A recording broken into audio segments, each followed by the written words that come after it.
What did the Buddha really teach about money and abundance? I promise you, the answer will surprise you. Part 1.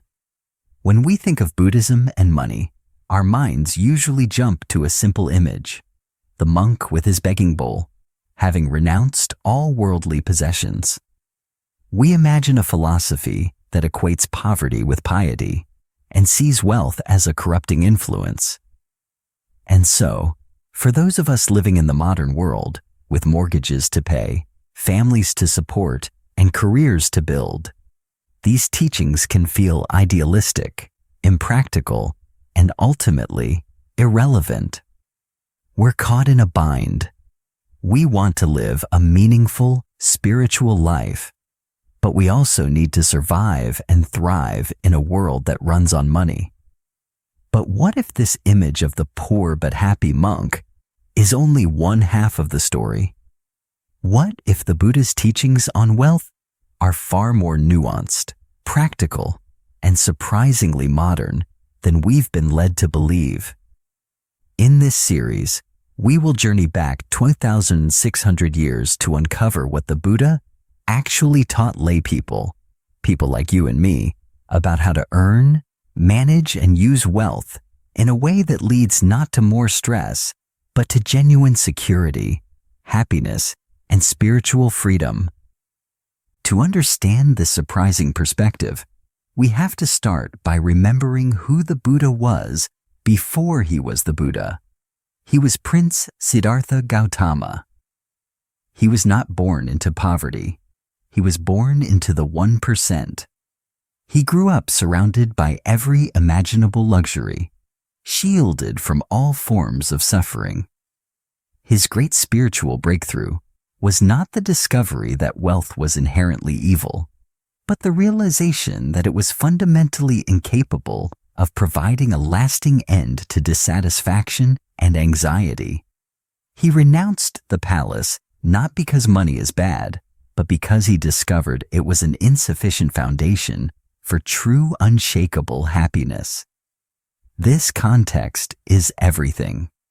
From this starting point, the Buddha's teachings branched into two distinct paths, and this is the most crucial distinction we must make.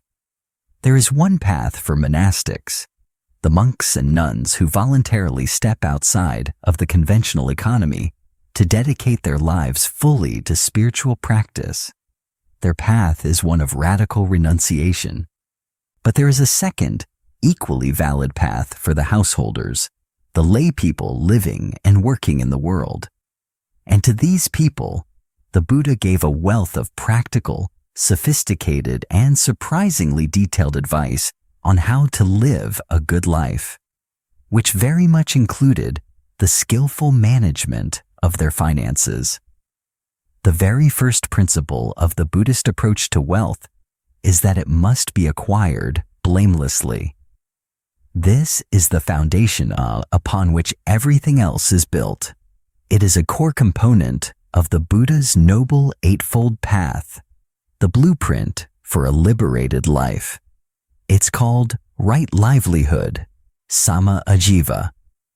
This means earning a living in a way that does not cause harm to oneself or to other living beings.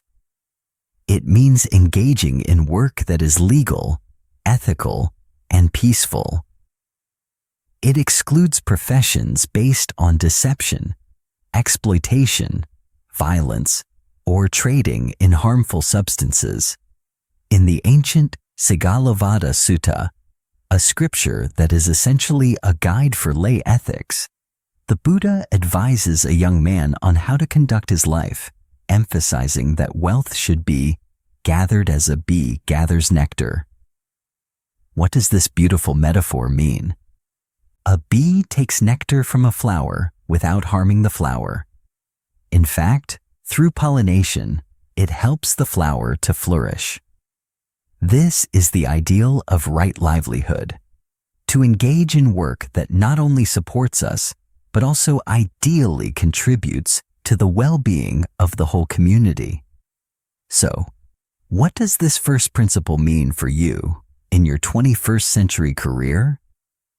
It invites a profound self-inquiry, one that goes deeper than just the size of your paycheck. It asks you to pause and reflect on the very nature of your work. The practice is to ask yourself with genuine honesty, does the way I earn my living align with my deepest values? Does my work contribute to the well-being of others? Or does it cause harm, directly or indirectly? Am I a bee gathering nectar without harming the flower? This isn't about judging yourself or making a rash decision to quit your job tomorrow. It is simply the first step to see clearly, to bring a new awareness to the ethical dimension of your financial life. This alone can begin to transform your relationship with your work, shifting it from just a means of making money to a part of your spiritual path. So, returning to our question, what did the Buddha teach about money? The first surprising truth is that he was not against it for laypeople. He acknowledged its importance for a secure and happy life. But he laid down a non-negotiable foundation. Our wealth must be earned through right livelihood, in a way that is blameless and does not cause harm. This principle of ethical earning is the gateway. But what about once we have the money? How should we manage it? How should we think about it? The Buddha offered even more specific practical advice on the use of wealth, advice that is as relevant today as it was thousands of years ago. And exploring this inner game of wealth is where our journey will take us next. How does the concept of right livelihood make you think about your own career? Share your reflections in the comments below. If this perspective surprised you, please like this video and subscribe to Buddhism Wisdom, spirituality to continue the journey.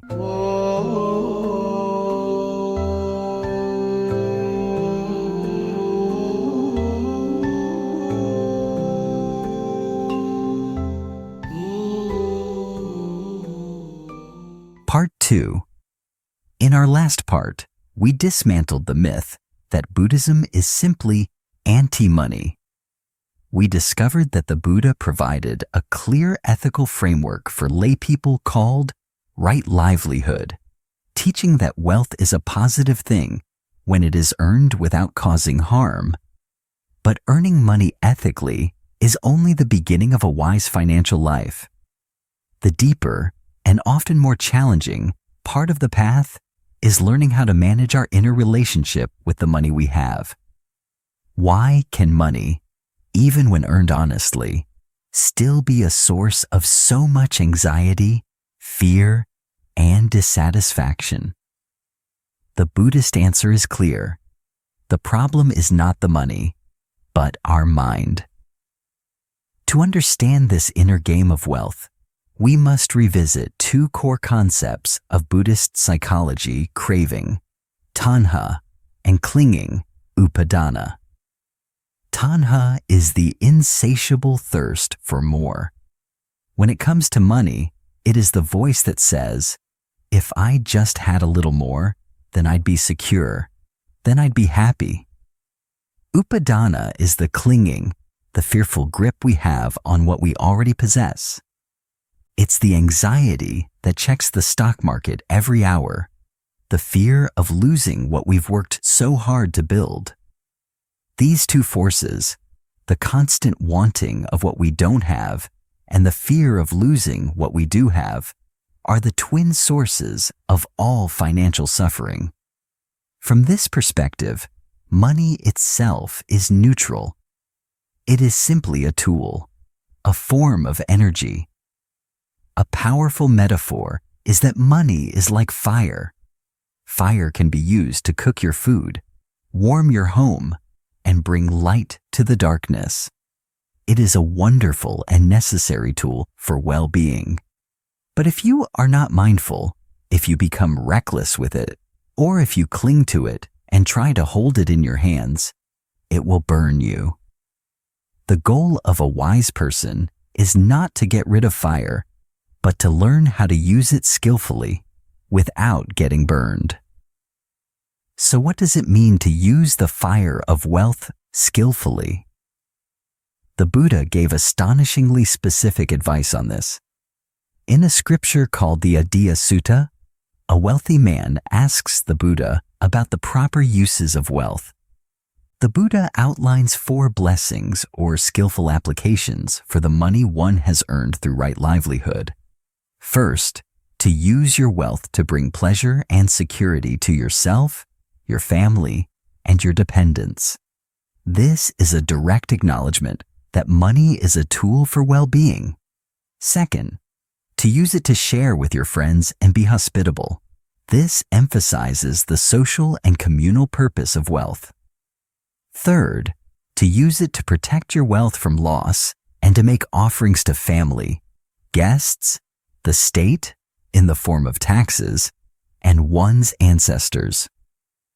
This shows a deep understanding of financial responsibility and civic duty. And the 4th blessing is the highest: to use wealth to support spiritual and contemplative institutions and practitioners, those who have dedicated their lives to the inner work that benefits all of society. Notice what is absent from this list. There is no mention of hoarding wealth, of using it to inflate the ego, or of using it for mindless, endless consumption. The Buddha's model is one of balance, taking care of oneself, taking care of one's community, practicing responsibly, and supporting what is spiritually wholesome. Now, a common misconception arises here. People might think, if I enjoy having nice things, or I have significant savings, does that mean I'm a bad Buddhist who is full of clinging? Not necessarily. The Buddha's teaching is subtle.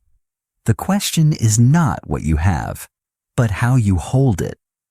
A person with very little can be utterly consumed by craving, while a person of great means can be incredibly generous and hold their wealth with a light, non-attached touch. It is an inner state, not a number in a bank account. In fact, the Buddha gave even more granular advice that sounds like it could come from a modern financial planner. In the Sigalovada Sutta, he advises a householder to divide his income into 4 parts. He should use 1 part for his daily expenses and pleasures. He should use 2 parts to reinvest in his livelihood, his business, his human capital. And he should save the 4th part as a safety net for times of trouble. 1 part for living, 2 parts for investing, 1 part for saving. This is a timeless formula for sustainable financial health. So, how can you apply this ancient wisdom to your financial life today? The practice is to conduct a mindful financial review. Sit down with your own finances. Look at your budget, your spending, your saving, and instead of just looking at the numbers, look at the underlying intentions. Ask yourself the 4 blessings questions. Is my spending bringing genuine well-being to myself and my family? Am I using my resources to nurture my friendships and community? Am I being responsible and protecting myself against future uncertainties? And is there a portion of my resources, no matter how small, that I am using to support causes that I believe make the world a better, wiser place? Then, look at your overall financial plan through the lens of the Buddha's 4-part budget. Is there a balance between your present needs, spending, your future growth, investing, and your security, saving? You don't need to follow the formula exactly, but the principle of balance is a powerful guide. This isn't just budgeting. It's aligning your financial life with your deepest values. The surprising truth continues to unfold. The Buddha was not an idealist who ignored the financial realities of lay life. He was a deeply practical teacher who understood that skillful financial management is a cornerstone of a happy and secure life for a householder. He taught us that the problem is not money, but our clinging and craving for it. And he gave us a clear framework for using our wealth skillfully, to provide for ourselves and others, to be responsible, and to support the good. We now have a model for earning money ethically and for using it wisely. But this still operates at the level of managing the external world. What is the final step? How do we cultivate a mind that is truly, unshakably abundant, regardless of our financial circumstances? This requires us to redefine abundance itself. And that is the final part of our journey. How does the Buddha's 4-part budget compare to your own financial habits? Share your thoughts in the comments. If you found this practical advice surprising and helpful, please like this video and subscribe to Buddhism Wisdom, Spirituality.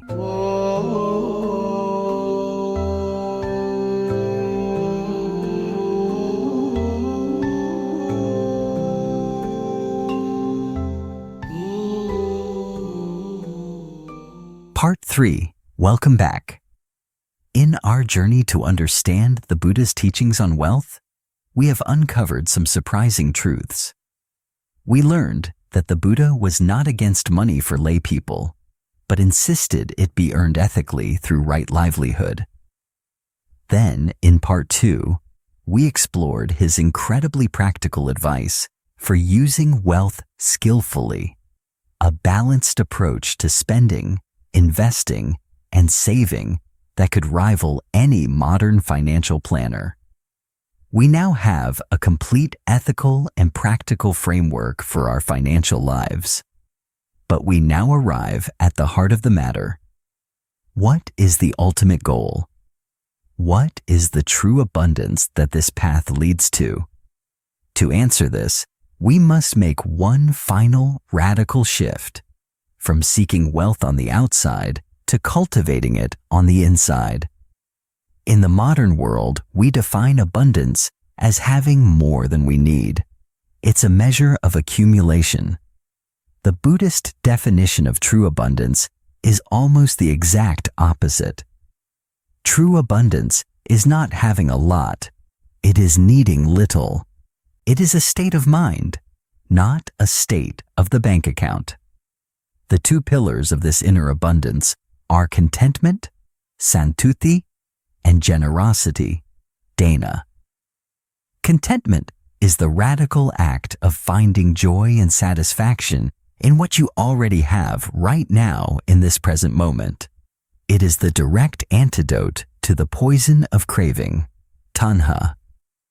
The modern economy is built on making us feel discontented, on creating a perpetual sense of lack so that we will continue to consume. Contentment is a rebellion against this. It is not complacency or a lack of ambition. You can still work to improve your life, but your baseline state is one of peace and gratitude for what is already present, rather than anxiety about what is absent. Generosity is the ultimate expression of an abundant mind. The mindset of scarcity leads to hoarding and clinging. It thinks, if I give this away, I will have less. The mindset of abundance understands that the very act of giving is what creates the feeling of wealth. When you give freely, whether it's your money, your time, or your kindness, you are sending a powerful message to your own subconscious. I have enough. I am enough to be able to share. Generosity breaks the spell of the ego's fear and directly cultivates a rich and open heart. A person with great financial wealth but no contentment is like a man dying of thirst while standing in the middle of a vast ocean of salt water. He is surrounded by wealth but cannot find a single satisfying drop to drink. His heart is in a state of poverty. Conversely, a person of modest means who has cultivated deep contentment and a generous spirit is like someone who owns a small, clear spring. They may not have an ocean, but they are never thirsty. Their heart is in a state of true abundance. This is the ultimate teaching on wealth. The skillful management of our outer finances is important because it creates a stable foundation for our lives. But it is only half the equation.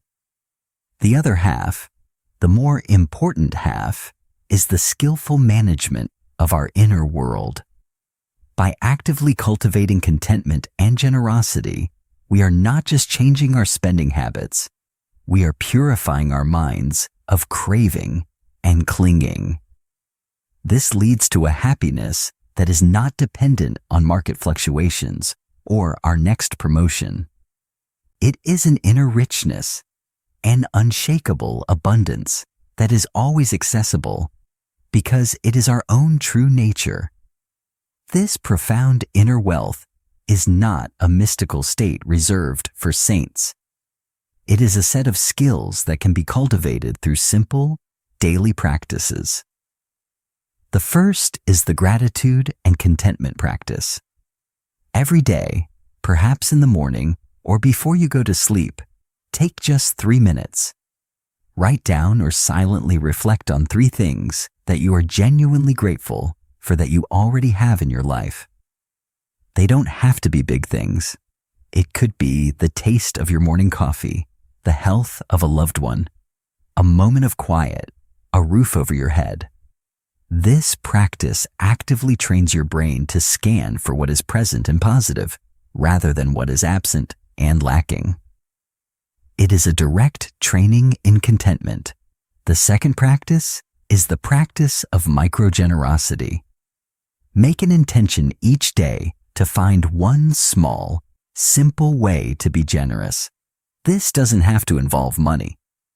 Give a genuine, specific compliment to a colleague. Let someone go ahead of you in line at the grocery store. Share a piece of knowledge or offer a few minutes of your time to help someone without expecting anything in return. Pay close attention to the feeling in your heart at the moment of giving. Notice the feeling of opening your hand rather than clenching it shut. This is the feeling of true abundance. And so we complete our surprising journey into the Buddha's teachings on money and abundance. We've discovered that he was not an out-of-touch idealist, but a deeply practical guide who offered an ethical framework for earning wealth, a skillful plan for managing it, and a profound path for transcending it. The final, liberating truth is this: money is a tool. You can use it to build a golden prison of endless craving and anxiety, or you can use it as a stable platform from which to practice generosity and cultivate a peaceful heart. The choice lies not in how much you have, but in your relationship to it. True abundance is not measured by what you can accumulate for yourself. It is measured by the quality of your contentment and the freedom with which you can give to others. That is the only wealth that truly matters. What is one thing you are truly content with in your life right now? Share it in the comments below, and let's practice gratitude together. If this journey has enriched your perspective, please press the like button and subscribe to Buddhism Wisdom, Spirituality. Thank you for your time. May you be truly abundant.